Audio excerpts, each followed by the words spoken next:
Hello students, आज हम करने जा रहे हैं एग्जाम लेवल का 5 मार्क्स का question. What is electric motor, उसका डायग्राम, उसकी वर्किंग, उसकी construction. It is very very important topic. बहुत से स्टूडेंट इसमें और जनरेटर में कंफ्यूज हो जाते हैं, तो आपने ध्यान से मोटर को अच्छी तरह से समझना है। एक बात और, इसको क्रैमिंग नहीं करनी, बिकॉज ये आपकी प्रैक्टिकल लाइफ में यूज होने वाली बड़ी कॉमन सी चीज है। हम अपने आसपास जितनी भी वस्तुएं देख रहे हैं, लेट फैन है, कूलर है, कंप्यूटर, MP3 या मिक्सर, वॉशिंग मशीन, पता नहीं कितनी हमारे आसपास चीजें हैं जिसमें मोटर को यूज किया जाता है। तो मोटर बहुत ही इम्पोर्टेंट हमारी प्रैक्टिकल लाइफ के लिए है, तो इसको अच्छी तरह से समझना हमारा राइट भी बनता है। तो मोटर को समझने के लिए हम फर्स्ट ऑफ ऑल एक एग्जांपल ले लेते हैं। लेट्स सपोज हम फैन की बात कर रहे हैं। फैन में क्या होता है कि हमने स्विच ऑन किया और फैन स्टार्ट रोटेटिंग, है ना। तो इट मीन्स क्या है, electrical energy change into the mechanical energy. तो इसी को हम क्या रेफर कर रहे हैं, इलेक्ट्रिक मोटर का प्रिंसिपल। तो इलेक्ट्रिक मोटर का प्रिंसिपल फर्स्ट ऑफ ऑल आपने माइंड में रखना है, that electrical energy change into the mechanical energy.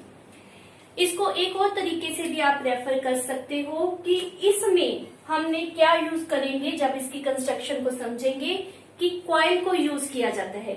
ABCD एक कॉपर वायर की कॉइल हमने ली है। उसको जब हम मैग्नेटिक फील्ड के बीच में रखेंगे, when a coil is placed between the magnetic field, so it feel a torque. Because of this torque, it start moving, it start rotating, it start moving. This is the principle of electric motor. तो दो तरीके से मैंने आपको principal mention किया है। आपको जिस तरह से इजी लगता है उस तरह से आप फॉलो कर सकते हो। आगे इसको समझने के लिए फर्स्ट ऑफ ऑल हमें समझना होगा इसकी कंस्ट्रक्शन को।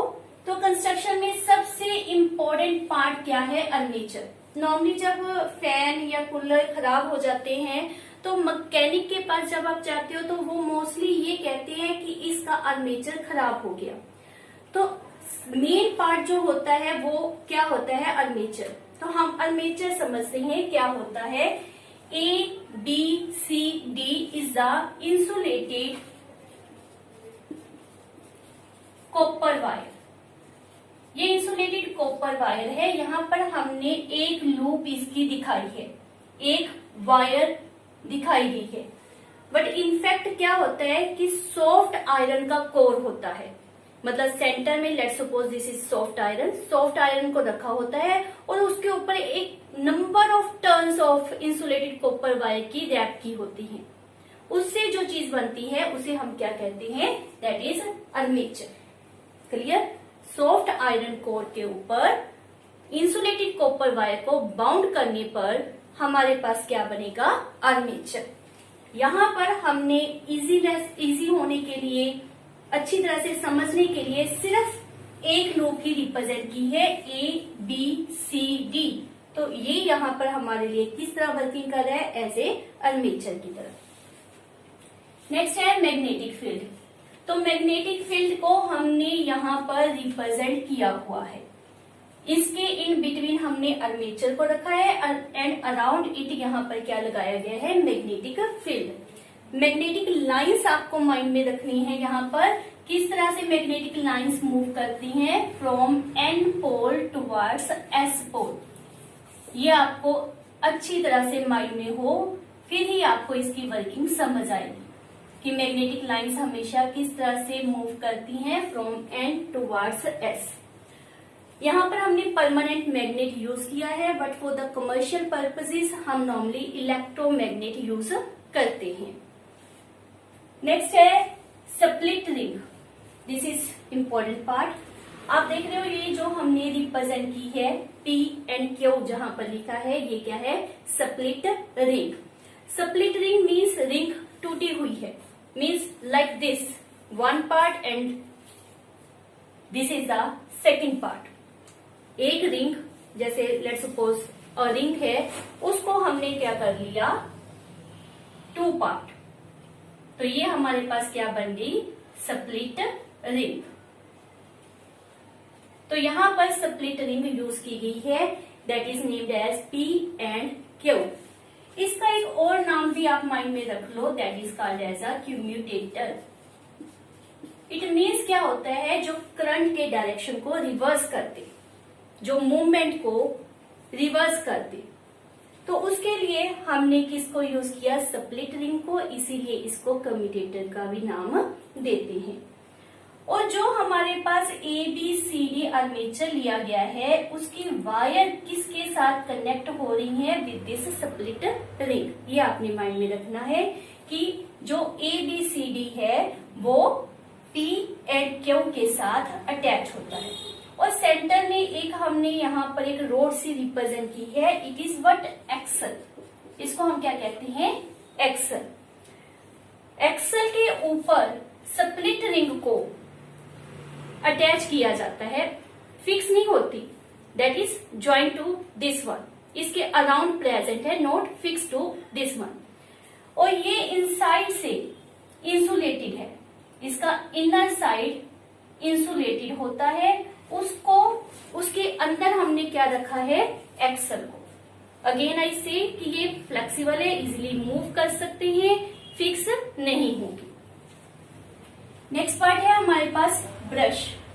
तो यहाँ पर कार्बन ब्रश को यूज किया जाता है। वाई कार्बन, कार्बन इसलिए हम यूज कर रहे हैं बिकॉज वो बहुत अच्छा कंडक्टर है और ज्यादा हीट अप नहीं होता। जब यहाँ पर आप आगे पढ़ोगे, रेगुलरली एक दूसरे से टकराव होता है, तो उसके कारण, फ्रिक्शन के कारण हीट प्रोड्यूस हो सकती है। यहाँ पर हीटिंग के कारण मेल्टिंग या स्पॉइल भी हो सकता है। तो उस चीज को रिड्यूस करने के लिए हमने क्या यूज करना है, कार्बन ब्रशेस। अब ये जो कार्बन ब्रश है, these are fix at their position, ये यहाँ पर फिक्स होंगे। क्लियर, एक्स एंड वाई की ये पोजीशन फिक्स होगी। These are attached with the PQ, but again they are not fixed that one. P और Q X एंड Y के साथ फिक्स नहीं है, ये आपने माइंड में रखना है। अब हमें चाहिए इलेक्ट्रिसिटी। तो इलेक्ट्रिसिटी के लिए हमें क्या रेफर करना पड़ता है, battery. Battery is what, a number of cells की अरेंजमेंट को हम कहते हैं बैटरी।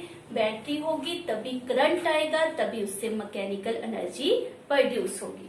तो लास्ट हमारा क्या है, बैटरी। अब आ जाते हैं बैटरी से जो करंट निकलता है किस तरह से निकलता है, हमेशा पॉजिटिव एंड से करंट बाहर निकलता है और सर्किट में घूमने के बाद नेगेटिव से वो एंटर करता है, ये आपको पता ही होगा। मेन है इसका वर्किंग। तो अब हम स्टार्ट कर रहे हैं वर्किंग को।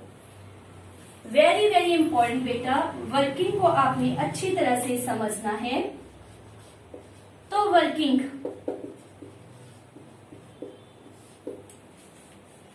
में फर्स्ट ऑफ ऑल क्या होगा, बैटरी से करंट आया, लाइक दिस मूव किया और कहां पहुंच गया, एक्स के पास।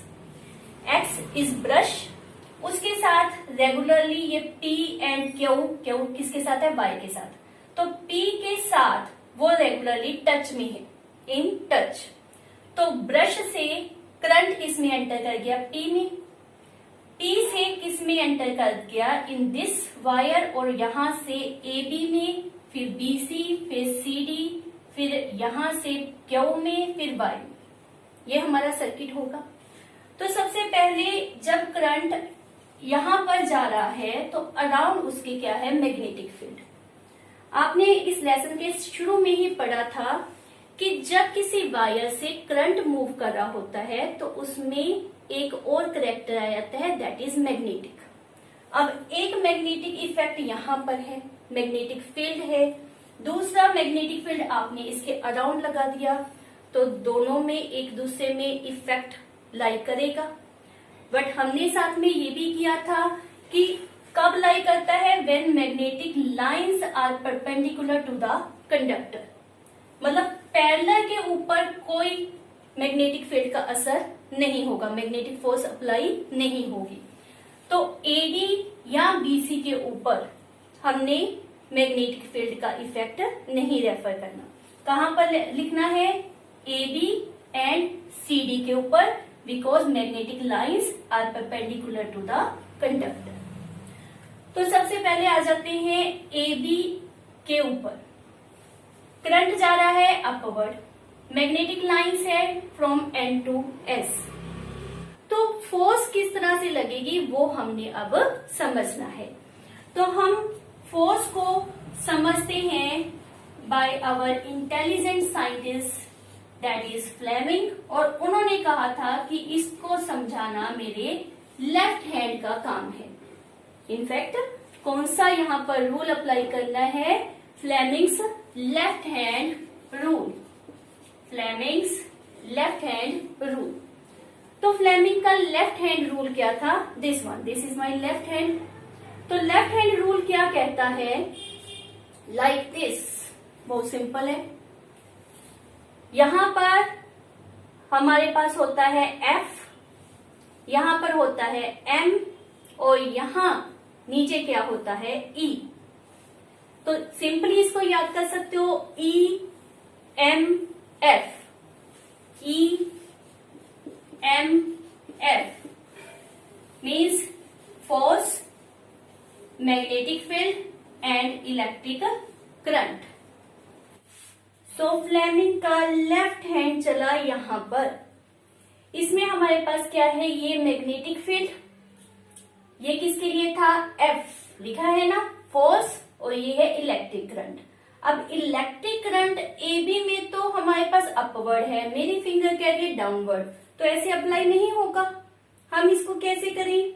इस तरह से रहा तो फ्लेमिंग का लेफ्ट हैंड ही, तो मैग्नेटिक फील्ड हो गया ये हमारा किसके लिए था? सेंट्रल फिंगर, इलेक्ट्रिक करंट के लिए, means upward.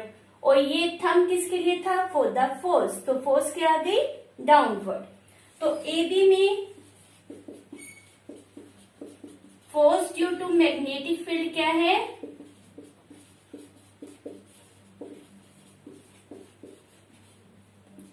Downward.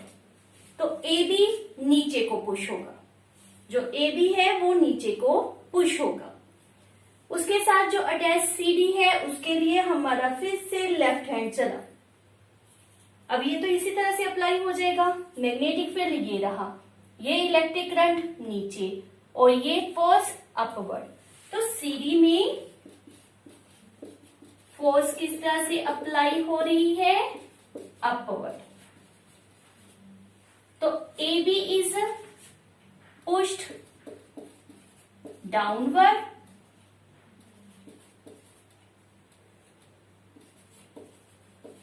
and CD is pushed upward। ये है AB downward, CD upward. Clear? AB चला गया डाउनवर्ड और CD आ गया अपवर्ड। अभी पूरा सर्कल नहीं हुआ।